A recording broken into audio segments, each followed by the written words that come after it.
which is the teaching.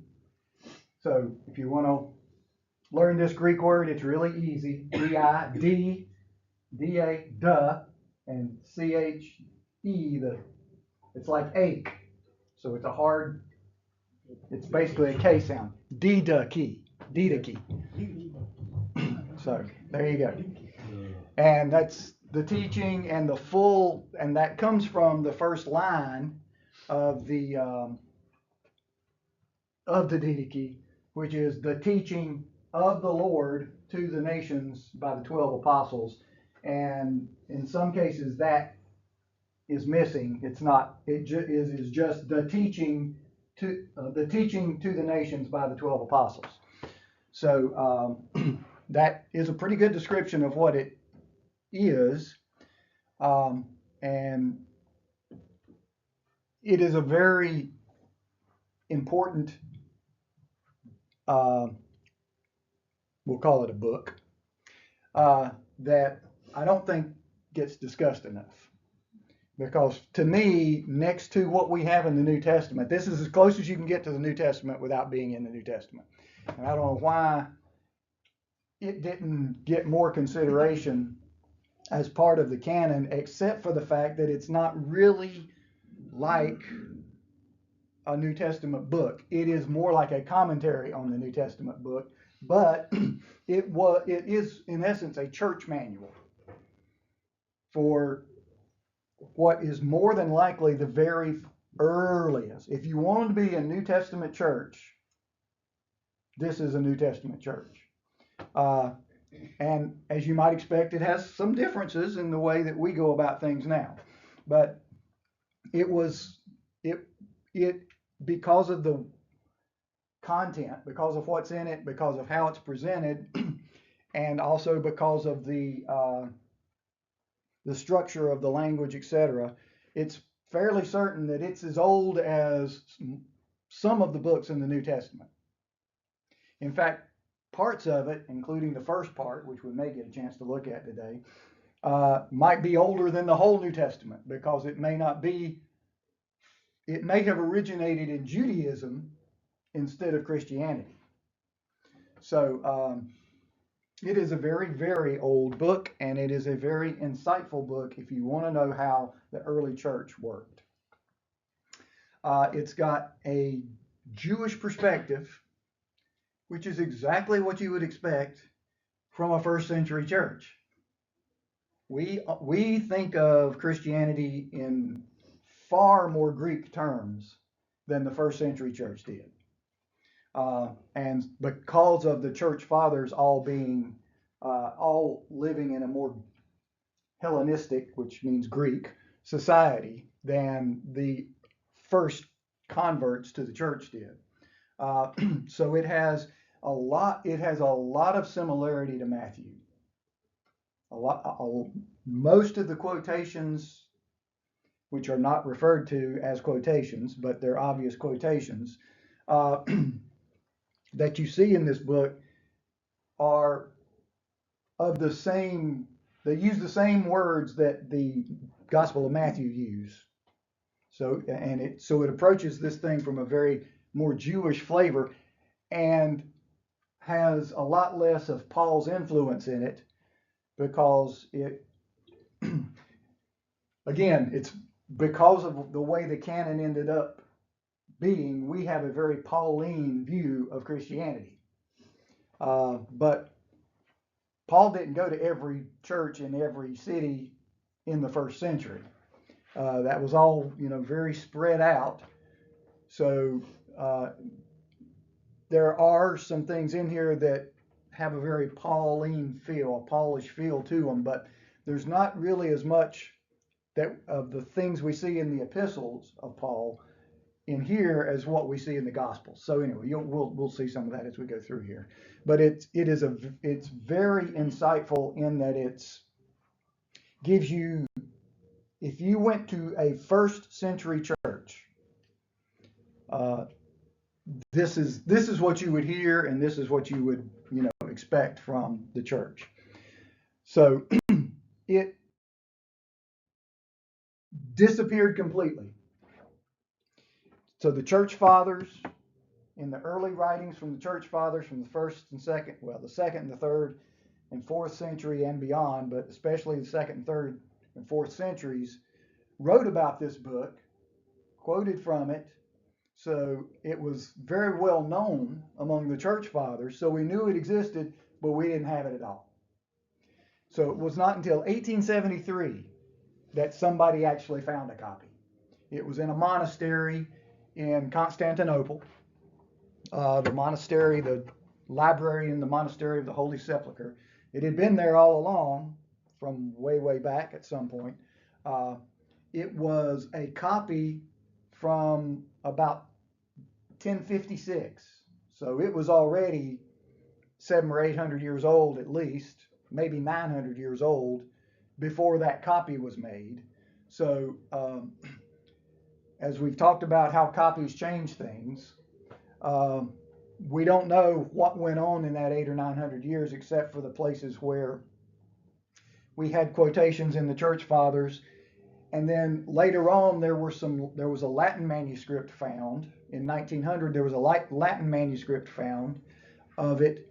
So we do have some things to compare it to. And then once we had this, like we talked about earlier with the Gospel of Thomas, once we had this, then they were able to go back and find some other Greek texts that they did have of this. They just didn't know that it was this because they were only this big and there were only, 17 or 18 words out of this.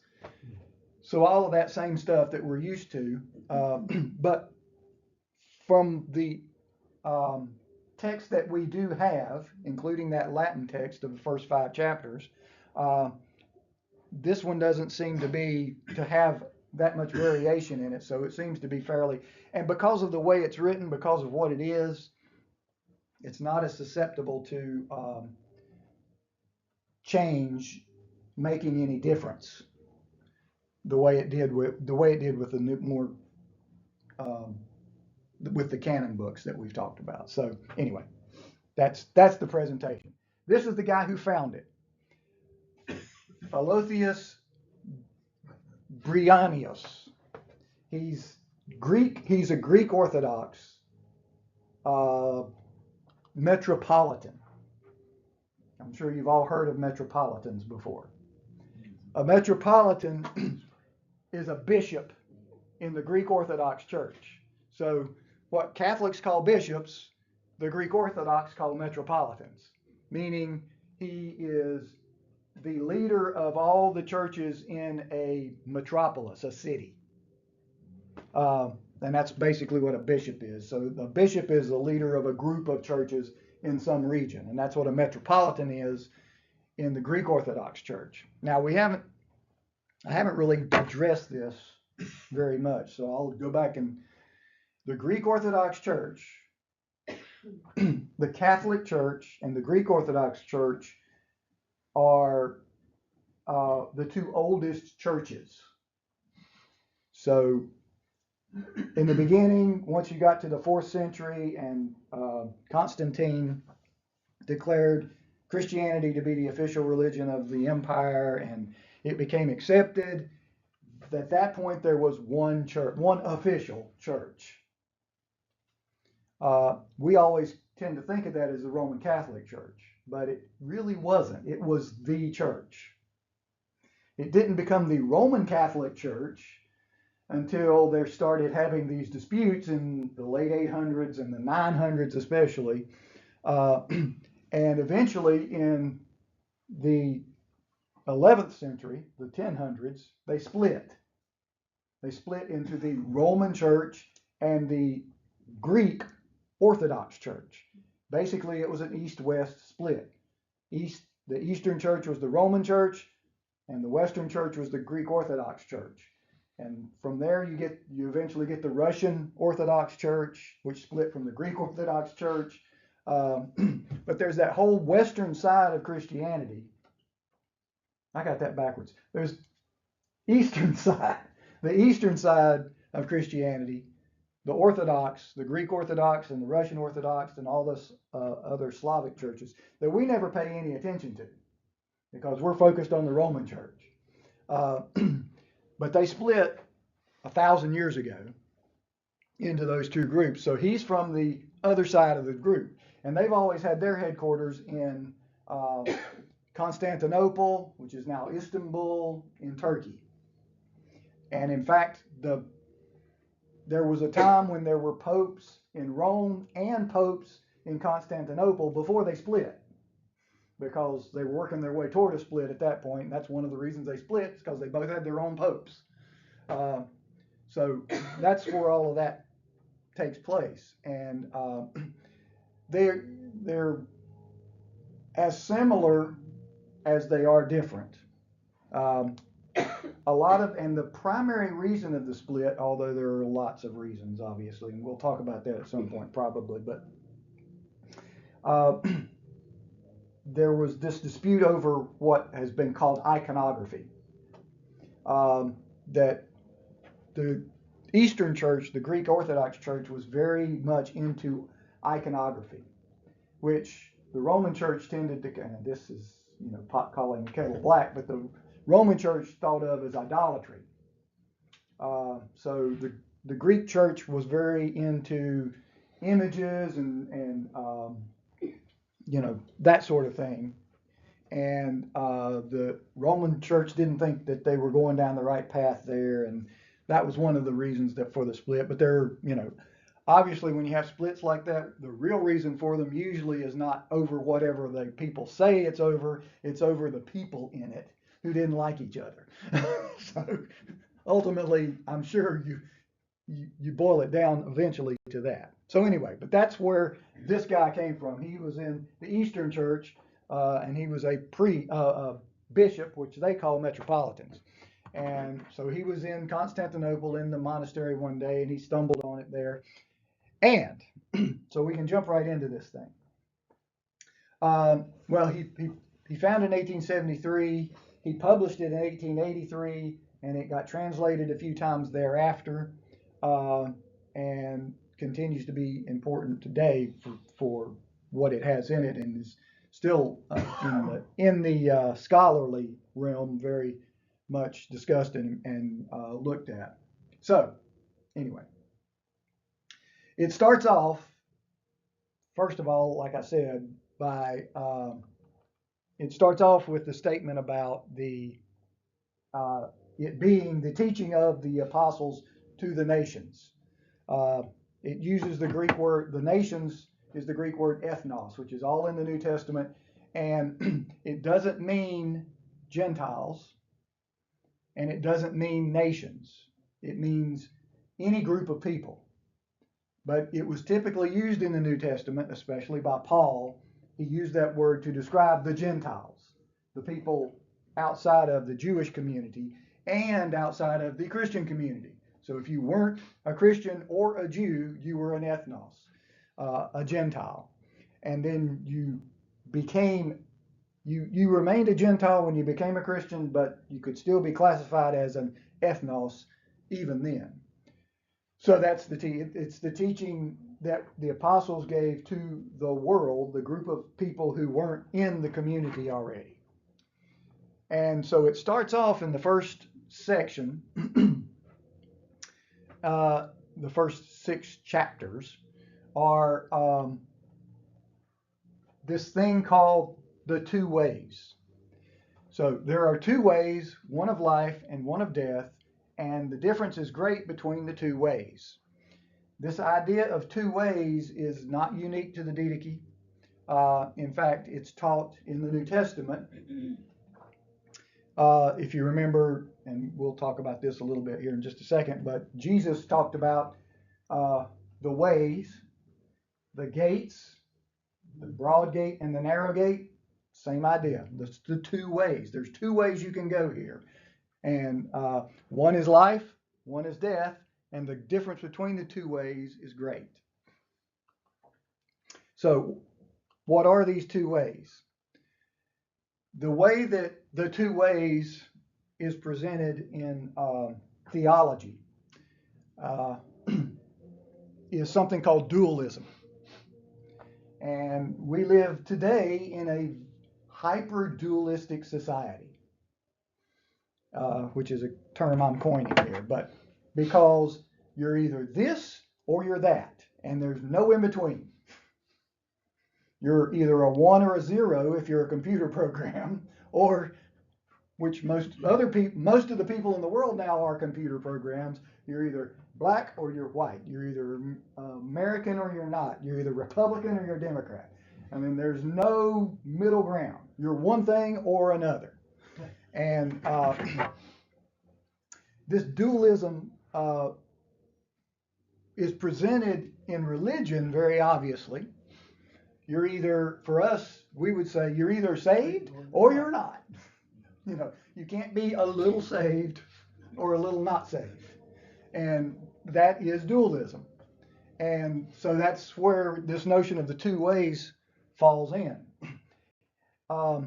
So it has not always been this way, which is something we don't realize because we are so covered up by dualism. We are so engrossed in dualism that we really can't see outside of it. But it hasn't always been this way. One of the obvious approaches to understanding what I mean when I say that is to look at the devil, Satan. Is Satan good or bad? He's clearly bad. He's completely evil. He's not good, he's evil. And it's always been that way, except it hasn't always been that way. For us, it's always been that way because we are so ingrained in it. But if you just read the Bible, that's not what's in the Bible. In the Old Testament, Satan wasn't always evil. And so let me demonstrate what I'm saying here. One of the easiest places to see it is in Job. So in Job, you know the story about what eventually happens to Job. The beginning of Job, you can see this. There was a day when the sons of God, came to present themselves before the Lord, and Satan came among them. So Satan was one of them. And the Lord said to Satan, not Satan to the Lord says to Satan, have you considered my servant Job, that there is none like him on the earth, a blameless and upright man who fears God and turns away from evil? So when God says this to Satan, what does Satan do? Satan starts doing his job. He has a job to do. He's an angel with a job, and he does it. He's the accuser. That's what Satan means.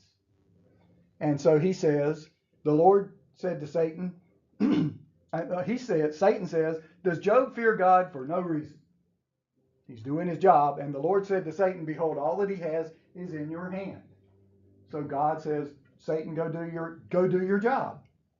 Go prove to me that Job doesn't Job does fear me for a reason, or Job doesn't fear me for a reason. So regardless of the theological perspective on this, the understanding here is not that the devil is out there trying to make people sinful. Because you don't see that in the conversation here at all. The conversation here is indicating that God is wanting Job to be, that it's very much like, and I don't know how many of you will be familiar with this reference, but if you've ever seen Trading Places, the movie Trading Places that Eddie Murphy made, where these two rich guys bet $1 that they can replace Eddie Murphy with the guy who really is supposed to know how to do the job. That's what this is. This is God proving to Satan that Satan can't turn Job against God. And of course, God would already know this, being God. But that's kind of what you see here. But what I want you to recognize is that the character of Satan here is not what we think of as his character. Now, I'm not trying to change the way you think about Satan. I'm just trying to demonstrate to you that this dualistic idea that we have now, where you're either 100% this or 100% this, was not present in the first half to 3/4 of the Old Testament. Okay? So in Numbers, the story of Balaam. So Balaam is going to Well, let me just read this. So Balaam rose in the morning and saddled his donkey and went with the princes of Moab, because Moab was trying to get Balaam to curse Israel so they could defeat Israel, because if Israel wasn't cursed, they didn't feel like they could defeat Israel. So Balaam's a prophet of God, and they are going to pay him to curse Israel, which if you were truly a prophet of God, you shouldn't do, obviously. So he gets on his donkey and heads off.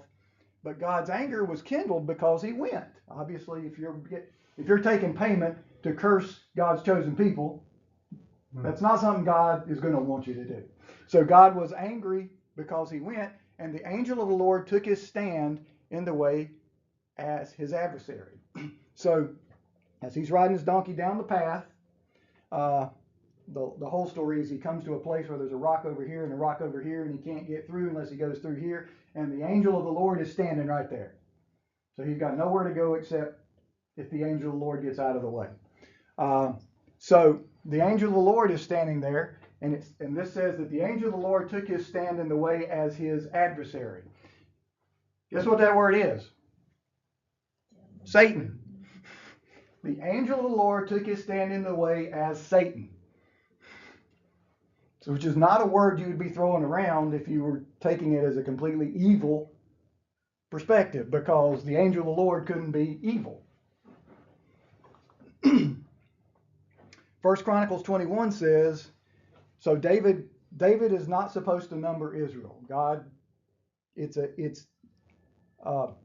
David numbering Israel to know how big he can make his army is going against God's notion of David's faith. If David has faith, he doesn't have to know how big he can make his army. So David knows that he should not be counting the nation of Israel so that he'll know how big his army is.